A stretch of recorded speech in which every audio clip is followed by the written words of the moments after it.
এখন খেলা করছে বসে বসে।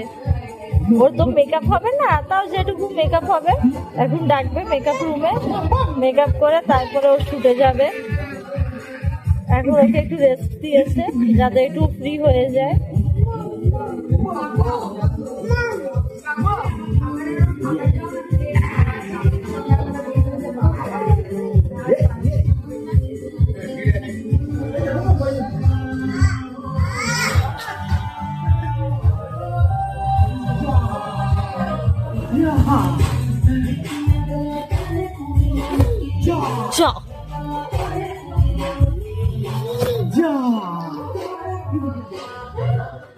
পালিয়ে গেল।